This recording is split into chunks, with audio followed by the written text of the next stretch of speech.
Hello दोस्तों, इस video में हम सभी लोग प्राचीन भारत का इतिहास, ठीक है ना।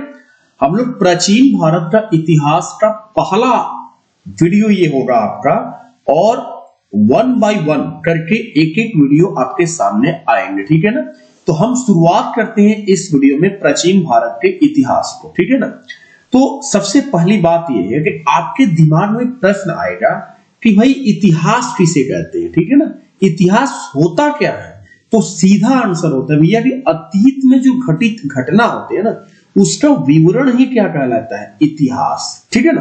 कुछ बच्चे ऐसे ही परिभाषा देते हैं कि बीती हुई कहानी को क्या कहते हैं? इतिहास कहते हैं। खैर ठीक है, अतीत का मतलब होता है कि बीती हुई घटना, तो बीती हुई घटनाओं को घटित होना ही का जो विवरण होता है ना, वही इतिहास होता है, ठीक है ना। अच्छा, अतीत का अध्ययन करना ही क्या कहलाता है? इतिहास कहलाता है। सीधी सी बात, अतीत का अध्ययन करना, जो बीती हुई घटना है उसका अध्ययन करना ही क्या कहलाता है? इतिहास कहलाता है। ये क्वेश्चन और आता है, आपने देखा होगा कि हेरोडोटस नाम आपने सुना होगा, ठीक है ना। ये याद रखिए, इतिहास के जनक कहे जाते हैं, ठीक है ना। एक प्रश्न पूछ दिया जाए कि इतिहास का जनक या फादर ऑफ हिस्ट्री किसे कहा जाता है, तो सीधा आंसर होगा हेरोडोटस, ठीक है ना। अच्छा, इतिहास को तीन भागों में बांटा गया है बच्चे। कितने भागों में? तीन भागों में बांटा गया है। एक होता है आपका प्रागैतिहासिक काल, और एक होता है आद ऐतिहासिक काल, और तीसरा होता है ऐतिहासिक काल, ठीक है ना। सवाल यह है कि प्रागैतिहासिक काल, आद ऐतिहासिक काल और ऐतिहासिक काल, ये तीनों में डिफरेंट क्या होता है?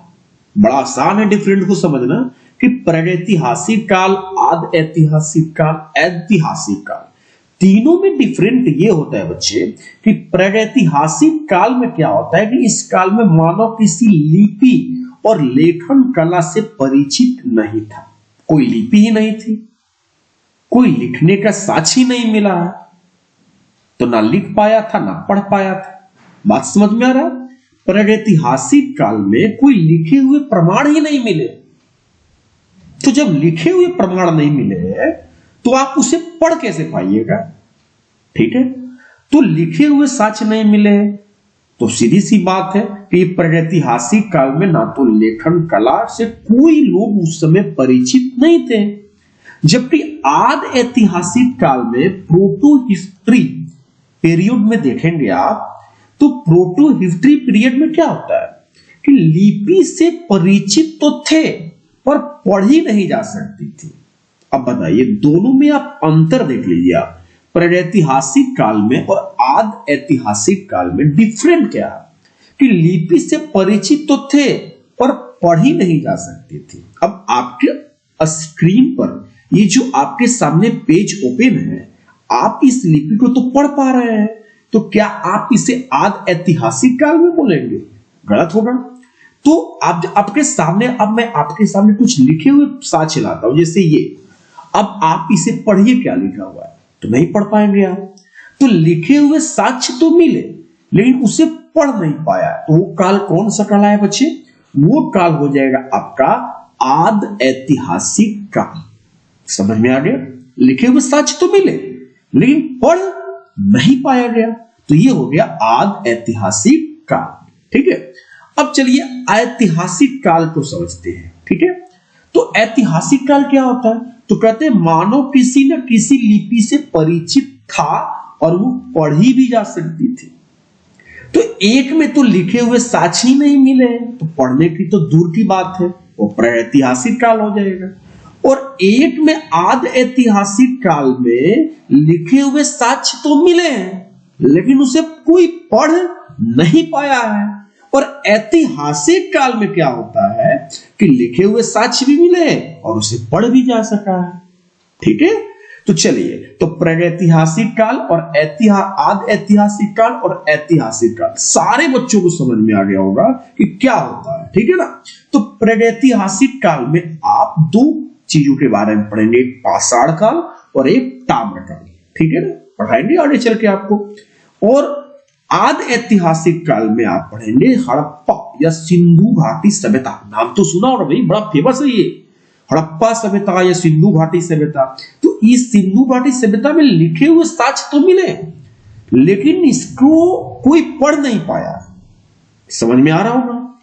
और आप ऐतिहासिक काल की बात करते हैं, ठीक है, तो इसमें आप लिखे हुए साक्ष्य मिले हैं और पढ़ा भी जा सका। इसमें आप प्राचीन भारत, मध्यकालीन भारत और आधुनिक भारत के बारे में पढ़ेंगे, ठीक है। तो आपको मजा आ रहा होगा, पूरा मुझे विश्वास है कि आपको ये चीजें समझ में आ रहा होगा, ठीक है ना। अब हम आगे बढ़ेंगे, तो अब हम पढ़ेंगे प्रागैतिहासिक काल के बारे में। एक एक काल के बारे में पढ़े। अभी हमने आपको ऊपर बताया प्रागैतिहासिक काल, आदि ऐतिहासिक काल, ठीक है, और एक तीसरा बताया ऐतिहासिक काल, ठीक है। तो प्रागैतिहासिक काल में, इस काल में जो मानव है किसी भी लिपि से परिचित नहीं था। बच्चे ये ध्यान में रखिएगा कि प्रागैतिहासिक काल में जो मानव है वो किसी भी लिपि से परिचित नहीं था, ठीक है। इस कालखंड की जो जानकारी है वो हमें केवल अवशेष से मिलती है, जो भी चीजें मिली हुई है ना उनसे मिलती है, ठीक है ना। और अध्ययन की दृष्टि से प्रागैतिहासिक काल को दो खंडों में बांटा गया है, एक पाषाण काल और एक ताम्रकाल, ठीक है ना। अब जो पाषाण काल आप पढ़िएगा, तो पाषाण काल जो होता है वो आप देखिए, ये भारत में सर्वप्रथम 1863 ईस्वी में रॉबर्ट ब्रूस फुट ने पाषाण कालीन सभ्यता की क्या की खोज की गई, ठीक है। भारतीय पुरातत्व का पिता किसे कहा जाता है? ये सर अलेक्जेंडर कनिंघम को कहा जाता है। ये प्रश्न कई बार एग्जाम में पूछे गए हैं कि भारतीय पुरातत्व का जो पिता है वो किसे कहा जाता है, तो सर अलेक्जेंडर कनिंघम को कहा जाता है, ठीक है ना। तो अब हम एक काम करते हैं, जो आपने पढ़ा कि प्रागैतिहासिक काल में आपको पढ़ना है दो काल के बारे में, एक पाषाण काल, एक पढ़ना है ताम्रकाल, ठीक है ना। तो पाषाण काल जो है ना उसको अध्ययन की दृष्टि से तीन भागों में बांटा गया है, एक पूरा पाषाण काल, एक मध्य पाषाण काल और एक नव पाषाण काल। जरा फिर से पढ़ते हम लोग। पाषाण काल को तीन भागों में बांटा गया है, पूरा पाषाण काल, मध्य पाषाण काल और नव पाषाण काल, ठीक है ना। सबसे पहली बात यह है कि जो पाषाण काल जो होता है इसमें क्या लिखे हुए साक्ष्य मिला है कि नहीं मिला है। अगर प्रश्न पूछा जाए तो आपका जवाब क्या होगा? तो सीधी सी बात है भैया कि पाषाण काल आता है प्रागैतिहासिक काल में, और प्रागैतिहासिक काल में कोई लिखे हुए साक्ष्य मिला ही नहीं है। तो पाषाण काल में या तो पूरा पाषाण काल हो, या तो मध्य पाषाण काल हो, या तो नव पाषाण काल हो, ठीक है। इसमें कोई लिखे हुए साक्ष्य मिले नहीं है, ठीक है ना। तो अब हम लोग पूरा पाषाण काल, मध्य पाषाण काल और नव पाषाण काल की जानकारी लेते हैं, ठीक है ना। पाषाण का मतलब पत्थर होता है बच्चे, ठीक है ना। तो आप आगे देखते जाइए क्या क्या होती है इसमें, ठीक है ना। तो चलिए पूरा पाषाण काल के बारे में हम लोग जानकारी ले लेते हैं, ठीक है ना। तो पूरा पाषाण काल जो है यह इतिहास का सबसे प्रारंभिक समय था। इसकी काल अवधि जो है 20 लाख ईस्वी पूर्व से 12,000 ईस्वी पूर्व मानी जाती है। पूरा पाषाण काल की 20 लाख यानी शून्य से आपको 20 लाख वर्ष पीछे जाना होगा आपको, ठीक है ना। और फिर आपको 12,000 ईस्वी पूर्व तक मानी जाती है इसका कालखंड, ठीक है ना, पूरा पाषाण काल का, ठीक है ना। इस समय मानव जो होते हैं ना उसको आदि मानव कहा जाता है। आपने ऐसा फिगर जरूर देखा होगा सारे बच्चे, आप जरा इस फिगर को देखिए। इस समय तो जो पूरा पाषाण काल के जो लोग हैं उन्हें आदि मानव के नाम से जाना जाता था, ठीक है ना, आदि मानव। अब ये क्या करते थे, कैसी रहते थे, ये भी आपको जानकारी मैं आपको बता देता हूं इस वीडियो में, ठीक है ना। तो ध्यान से सुनिएगा। देखिए इस काल में जो मानव है उसका जीवन स्थिर नहीं था, यानी कि अस्थिर था। सीधी सी बात है, वो घूम घूम कर क्या करता था, शिकार करके वो भोजन को संग्रह करता था। तो याद रखेंगे बच्चे कि पूरा पाषाण काल में जो मानव का जो जीवन था वो अस्थिर था, वो घूमता रहता था, ठीक है ना। वो एक जगह, जैसे आज हम लोग रह रहे हैं ना एक जगह, आज ऐसे नहीं रहता, वो घूमता रहता था इधर उधर, और घूम घूम कर वो शिकार करता था, ठीक है ना। इस समय का मानव खाना में दोस्त था, घूम घूम कर अपने जो भी भोजन आश्रय जो भी करता था वो। इस समय मानव की सबसे बड़ी उपलब्धि आग की खोज थी। ये बहुत बड़ी क्वेश्चंस यहां से बनते हैं कि आग की खोज किस काल में हुई थी, ठीक है ना। तो याद रखना बच्चे कि आग की जो खोज है ना ये पूरा पाषाण काल में हुई थी, ठीक है ना। चलो पूरा पाषाण काल का समय अवधि क्या है, 20 लाख ईस्वी पूर्व से 12,000 ईस्वी पूर्व माने जाते हैं। और इसी समय के लोगों को क्या कहा जाता था, आदि मानव कहा जाता था। और ये कैसे, क्या एक जगह पर स्थिर रहते थे क्या आदि मानव? गलत, नहीं रहते थे। तो हमको बोलना है कि वो एक जगह पर स्थिर नहीं रहते थे, यानी कि अस्थिर रहते थे। वो शिकार करके भोजन को संग्रह करते थे, भोजन को ग्रहण करते थे। और इसी समय आग के बच्चे क्या हुआ था, खोज हुआ था। इस समय मानव पत्थर के बड़े बड़े औजार का इस्तेमाल शिकार करने के लिए करते थे। शिकार करने के लिए पत्थरों के औजार बनाए जाते थे भाई, तभी तो नाम है पाषाण काल। समझ में आ रहा होगा पाषाण काल इसका नाम क्या। इसी काल में मनुष्य ने सर्वप्रथम चित्रकारी करना भी आरंभ किया। चित्रकारी के भी साक्ष्य मिले हुए। इसे एक आपको बता रहा हूं कि साक्ष्य मिला हुआ है भीमबेटका की गुफाओं में। इस काल के चित्र को देखने को मिलते हैं आपको, ठीक है ना। जैसे आपको मैं कुछ चित्र दिखा देता हूं सारे बच्चे, आप देखिए ऐसे लोग रहते थे पूरा पाषाण काल में, ठीक है ना। और इस तरह से चित्र भी मिले हैं दीवारों पर, ठीक है ना। तो ये चीजें हम लोग को देखने को मिलते हैं, ठीक है ना। तो ये पत्थरों के औजार बनाए जाते थे उस समय, ठीक है। अब हम पढ़ेंगे क्या, मध्य पाषाण काल। यानी पाषाण काल को 3 भागों में बांटा गया। मैं बार बार बोलूंगा आपसे, पाषाण काल को कितने भागों में, 3 भागों में। पहला पूरा पाषाण काल, आग की खोज किस काल में हुई थी, पूरा पाषाण काल में हुई थी। अब ये रहा आपका मध्य पाषाण काल। इसमें क्या हुआ था, इसमें भी तो किसी का खोज हुआ होगा ना। तो यह काल पूरा पाषाण काल और नव पाषाण काल के बीच का संक्रमण काल था।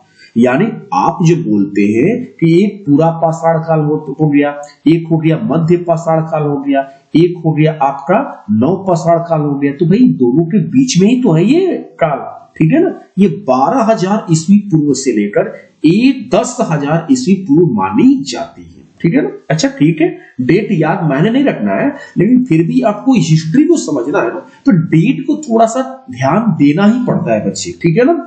जरूर ध्यान दीजिएगा इसको, आपको अच्छा लगेगा। इस काल में मानव ने पशुपालन आरंभ कर दिया था। पशुपालन यानी जब पशुओं को पालना स्टार्ट कर दिया था मध्य पाषाण काल में। लेकिन उसमें पूरा पाषाण काल में क्या होता था, पूरा पाषाण काल में जहां पशु देखो मारना स्टार्ट, ठीक है ना। वो पूरा पाषाण काल में पशुओं को लोग पालने का काम नहीं करते थे। लेकिन मध्य पाषाण काल में क्या होने लगा भाई, पशुओं को पालने जाने लगा, पशुओं को पाला जाने लगा। इस समय मानव ने छोटे और नुकीले हथियारों का प्रयोग करना शुरू कर दिया। और छोटे हथियारों को उस समय माइक्रोलीथ कहा जाता है। अब जो एक प्रश्न यहां पर दिया हुआ है कि जो उन्होंने जो छोटे छोटे हथियार जो यूज करना स्टार्ट किया था, उन छोटे हथियारों को क्या कहा जाता है, माइक्रोलीथ के नाम से जाना जाता है, ठीक है ना। और ये पशुपालन तो करना आरंभ तो किया था, लेकिन पशुओं में सबसे पहले उन्होंने किस जानवर को पालना स्टार्ट किया था। तो आपका आंसर क्या होना चाहिए, आपका आंसर होगा कुत्ते, ठीक है ना। मनुष्य द्वारा पाला गया सबसे पहला जानवर क्या था भाई, वो था कुत्ता, ठीक है ना।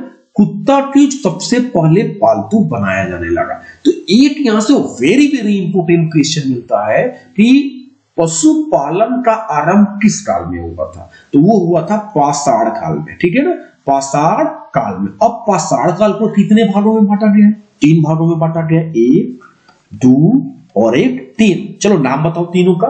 एक हो गया पूरा पाषाण काल, दूसरा हो गया मध्य पाषाण काल और तीसरा हो गया नव पाषाण काल। तो बताओ पाषाण काल में तो भाई ये तो पशुओं को पालना स्टार्ट किया गया। तो पाषाण काल में जो 3 खंड बनाए गए हैं, एक पूरा पाषाण, एक मध्य पाषाण और एक नव पाषाण, तो किसमें पशुओं को पालना स्टार्ट कर दिया गया, तो मध्य पाषाण काल में, ठीक है ना। और अगर ये प्रश्न किया जाए कि आप जो है ना ये प्रश्न कर दे कि उन्होंने जो पूरा पाषाण काल में जो है आग की क्या हुआ था, खोज हुआ था, तो एक तरह से आप इससे भी क्वेश्चन लगा सकते हैं कि आग का खोज किस काल में हुआ था। तो ऑप्शन में जहां पूरा पाषाण काल होगा उस पर टिक लगा देंगे, ठीक है ना। मनुष्य ने सबसे पहले किस जानवर को पालतू बनाया था, तो इसका राइट आंसर हो जाएगा आपका कुत्ता। क्या हो जाएगा, कुत्ता हो जाएगा, ठीक है ना। आप कुछ फिगर्स देखें, इस तरह के हथियार आपको देखने को मिलेंगे, ठीक है ना, उस समय मध्य पाषाण काल में, ठीक है ना। सारे बच्चों आपको, मुझे पूरा विश्वास है कि आप लोग को ये चीजें समझ में बिल्कुल आ रही होगी। अब हम चलते हैं नव पाषाण काल। अभी हम लोग क्या पढ़ रहे हैं बच्चे, पाषाण काल, ठीक है ना, पाषाण काल को 3 कालखंडों में बांटा गया है। अब 3 खंडों में बांटा गया है तो एक हमने पढ़ा पूरा पाषाण काल, दूसरा पढ़ा मध्य पाषाण काल और तीसरा हम पढ़ने वाले हैं नव पाषाण काल। ठीक है ना, तो इसमें भी देख लेते हैं क्या होता है। तो इसकी जो कालावधि है वो 10,000 ईस्वी पूर्व से 3,000 ईस्वी पूर्व मानी जाती है। ठीक है ना, मध्य पाषाण काल के बाद नव पाषाण काल का क्या होता है, आरंभ होता है और इसकी कालावधि आपने देख लिया। इस काल में मानव अस्थाई आवास बना ले। देखो ये धीरे धीरे परिवर्तन होते हैं भाई, आपके अंदर भी तो ऐसे ही परिवर्तन होंगे ना। आप एक बैग किसी चीज को आप सीखना स्टार्ट करेंगे तो कुछ ही समय में आप थोड़े सीख जाएंगे भाई, आपको थोड़ा समय देना पड़ा। चेंजिंग धीरे धीरे होती है ना, आप अचानक थोड़े करने शुरू कर देंगे भाई, तो थोड़ा समय दिया जाता है हर एक चीजों में, चाहे आप पढ़ाई लाइन में हो या कोई अन्य कार्य में आप समय दे रहे हो। ठीक है ना, थोड़ा समय देना पड़ता है। जैसे यहां पर दिया हुआ है कि नव पाषाण काल में कि हमने पूरा पाषाण काल में क्या देखा, घूम घूम कर वो भोजन ग्रहण करता था। मध्य पाषाण काल में क्या देखा, पालतू बनाना शुरू कर दिया। और अब क्या देख रहे हैं भाई, नव पाषाण काल में उन्होंने क्या कर लिया, वो अस्थाई आवास बना लिया, यानी वो एक जगह स्थिर रहना शुरू कर दिए। इसका मतलब एक जगह स्थिर रहना शुरू कर दिए। ये कृषि का आरंभ इस काल में हो गया। क्योंकि आप एक बात मुझे बताओ, आप थोड़ा सोचते देखो कि जब आप कृषि करना स्टार्ट करोगे तो भाई आप बीजू को मिट्टी में आप बोए हुए तो आप कुछ तो वेट करोगे कि हमारा फसल भी तो थोड़ा उगे, तो उसके लिए आपको उस जगह पर क्या होना पड़ेगा, स्थिर रहना पड़ेगा फसल के इंतजार के लिए। तो सीधी सी बात है कि लोग क्या करने लगे कि कृषि करना स्टार्ट कर दिए। अब कृषि करना स्टार्ट कर दिए तो सीधी सी बात है कि वो अस्थायी एक जगह रहना भी स्टार्ट कर दिए धीरे धीरे। ठीक है ना, और विधिवत रूप से वो पशुपालन भी करना स्टार्ट कर दिए। ठीक है ना, इस तरह से परिवर्तन देखने को मिलते हैं। ठीक है, पहिए की खोज भी मनुष्य ने इसी काल में किया था। पहिए, जो पहिया है इसकी खोज जो है वो नव पाषाण काल में हुआ था बच्चे। ठीक है ना, आई होप आपको पूरा पाषाण काल के जो 3 खंड हमने बताया, एक पाषाण काल के 3 खंड, एक पूरा पाषाण काल, एक मध्य पाषाण काल और एक नव पाषाण काल। लास्ट में मुझसे कुछ क्वेश्चंस भी करेंगे, आप जरूर बताइएगा उसको। ठीक है, तो हमने बच्चे ये जानने का प्रयास किया था कि जो इतिहास को 3 खंडों में बांटा गया था। एक था आपका प्रागैतिहासिक काल, ठीक है ना, प्रागैतिहासिक काल, और दूसरा था आद ऐतिहासिक काल, है ना, आद ऐतिहासिक काल, और तीसरा था ऐतिहासिक काल। ठीक है ना, तो अभी हम लोग प्रागैतिहासिक काल के बारे में पढ़ रहे हैं और इसको हमने देखा कि इसमें 2 चीजें आती है, एक आता है पाषाण काल, ठीक है, और एक हमने पढ़ा था ताम्र पाषाण काल। ठीक है ना, इसको भी हम लोग देखेंगे। अब तो पाषाण काल को कितने भागों में बांटा गया था, 3 भागों में। कौन कौन था भैया, एक था आपका पूरा पाषाण काल, दूसरा जो था आपका मध्य पाषाण काल, तीसरा जो आपका था नव पाषाण काल। ठीक है, तो अब हम देखेंगे प्रागैतिहासिक काल के अंतर्गत ही ताम्र पाषाण काल के बारे में। ठीक है ना, तो देखो नव पाषाण काल के आखिरी समय में ही ताम्र पाषाण युग की शुरुआत हो गई। ताम्र का मतलब क्या होता है, तांबा, यानी इस समय मानव ने क्या किया, तांबे की खोज कर ली थी। और एक बात याद कर लेंगे सारे बच्चे कि सबसे पहले अगर किसी धातु की खोज हुई है ना तो वो है तांबा। क्या है वो, तांबा। इस काल में मनुष्य ने पत्थरों के साथ साथ तांबे के उपकरणों का भी उपयोग भी करना शुरू कर दिया था। ये ताम्र पाषाण काल के बारे में रहा। ठीक है, तो अब हमारा जो ये प्रागैतिहासिक काल है ये आपका खत्म हो जाता है। अब हम लोग अगले पार्ट में आद ऐतिहासिक काल के बारे में पढ़ेंगे और फिर ऐतिहासिक काल के बारे में पढ़ेंगे। तो प्रागैतिहासिक काल में हमने पाषाण काल के भी बारे में पढ़ा और ताम्र पाषाण काल के भी बारे में पढ़ा। पाषाण काल को 3 भागों में बांटा गया है, पूरा पाषाण काल, मध्य पाषाण काल और नव पाषाण काल। ठीक है ना, अब हम थोड़ा कुछ अन्य फैक्ट को भी देख लेते हैं जो वेरी वेरी इंपोर्टेंट है, जिसे आप ध्यान से सुनिएगा। कुछ महत्वपूर्ण तथ्य है और इसके बाद हम लोग 1 बाय 1 करके क्वेश्चंस भी करेंगे। पहला सवाल है कि मनुष्य ने सबसे पहले मनुष्य ने कौन सा पालतू जानवर पाला था, तो राइट आंसर होगा कुत्ता। सबसे पहले मनुष्य ने कौन सी धातु की खोज की थी भाई, तांबा। सबसे पहले मनुष्य ने जौ और गेहूं की क्या की थी, खेती शुरू की थी। ठीक है ना, आपको कुछ साक्ष्य बताते हैं जो मेहरगढ़, बुर्जहोम, कोल्डिहिवा और भीमबेटका, इनसे कुछ साक्ष्य मिले हुए, जैसे मेहरगढ़ कहाँ है, बलूचिस्तान में, ठीक है ना। और मनुष्य ने पहली कृषि की साक्ष्य वहां पर आपको मिला हुआ है, ठीक है ना, मनुष्य की। बुर्जहोम जो कि कश्मीर में पड़ता है, यहाँ पर मनुष्य जमीन के अंदर गड्ढा बनाकर, गर्त आवास, गड्ढा बनाकर में रहता था, और यहाँ पर मनुष्य के साथ कुत्ते को दफनाए जाने का भी प्रमाण मिला है बुर्जहोम में, जो कि कश्मीर में पड़ता है। कोल्डिहवा कहाँ है, उत्तर प्रदेश में। सबसे पहले चावल के प्रमाण मिले कोल्डिहवा से, ये ध्यान रखिएगा। भीमबेटका कहाँ है भैया, मध्य प्रदेश। भीमबेटका की गुफाओं में मनुष्य द्वारा बनाए गए सबसे पहले शैल चित्रों का प्रमाण मिला है। कहाँ, भीमबेटका। कहाँ भीमबेटका, मध्य प्रदेश में। ओके, तो चलिए कुछ क्वेश्चंस को देखते हैं और फिर हम लोग आगे बात करेंगे। जैसे कुछ क्वेश्चन है कि इतिहास का जनक किसे कहा जाता है, हेरोडोटस, अरस्तु, रॉबर्ट हुक और अलेक्जेंडर कनिंघम। तो राइट आंसर आपका हो जाएगा ए नंबर, हेरोडोटस। भारतीय पुरातत्व का पिता किसे कहा जाता है, हेरोडोटस, अरस्तु, रॉबर्ट हुक या अलेक्जेंडर कनिंघम। तो सारे बच्चों को पता होगा कि अलेक्जेंडर कनिंघम को भारतीय पुरातत्व का पिता कहा जाता है। मानव द्वारा पाला गया प्रथम जानवर कौन सा था बच्चे, आंसर दे दो। कुत्ता, बैल, गाय, हाथी, कौन था, कुत्ता था, ठीक है ना। तो ये तीनों प्रश्न मुझे पूरा उम्मीद है कि आप लोग को आ गया होगा। अब चलते हैं आगे। किस काल को माइक्रोलिथ कहा जाता है, तो भाई छोटे छोटे वो हथियार बनाते थे, तो उन्हीं को ना माइक्रोलिथ कहा जाता था। तो ये होता था मध्य पाषाण काल में। कौन से काल में, मध्य पाषाण काल में, ठीक है ना। और ये पशुओं को पालना स्टार्ट कर दिया था मध्य पाषाण काल में, सारे बच्चों ने पढ़ा भी था, ठीक है ना। निम्नलिखित में से किस कालखंड में मानव ने सर्वाधिक जीवन बिताया था, ठीक है ना। तो सर्वाधिक जीवन जो बिताया था वो पूरा पाषाण काल में बिताया था बच्चे। आपको इसका कालावधि कमेंट में बताना कितना होता है, ठीक है ना, हमने बताया आपको। मानव द्वारा खोजी गई सबसे पहली धातु कौन सी थी, तो सबसे पहली धातु जो थी वो थी तांबा। कौन सा था, तांबा था, ठीक है ना। अब हम आगे पढ़ते हैं। आगे सवाल है कि सबसे पहले कृषि के प्रमाण कहां पर देखने को मिलते हैं, कोल्डिहवा, मेहरगढ़, बुर्जहोम, धौलावीरा, ठीक है। आप कमेंट में इसका आंसर बताइए कि कृषि के प्रमाण कहां पर देखने को मिले हुए, ठीक है ना। सबसे पहले चावल के साक्ष्य कहां पर मिले बच्ची, तो कोल्डिहवा से मिले, ठीक है ना। अगर मैं गलत हूं ना तो जरा बताते रहना, ठीक है। आग का आविष्कार किस काल में हुआ है, पूरा पाषाण काल, नव पाषाण काल, मध्य पाषाण काल, ताम्र पाषाण काल। तो भैया आग का जो आविष्कार है वो पूरा पाषाण काल में हुआ है, ठीक है ना। चलिए अब हम आगे बढ़ेंगे और अगला है हमारा कि पहिए का आविष्कार किस काल में हुआ, तो पहिए का आविष्कार नव पाषाण काल में हुआ, ठीक है ना। कहां पर मानव गड्ढे खोदकर निवास करता था, तो ये बुर्जहोम में करता था, ठीक है ना। याद रखेंगे। भीमबेटका की गुफाएं किसके लिए प्रसिद्ध है, तो ये शैल चित्रों के लिए प्रसिद्ध है, ठीक है ना। ये सी नंबर आपका राइट आंसर हो जाएगा, ठीक है। तो थैंक यू सो मच।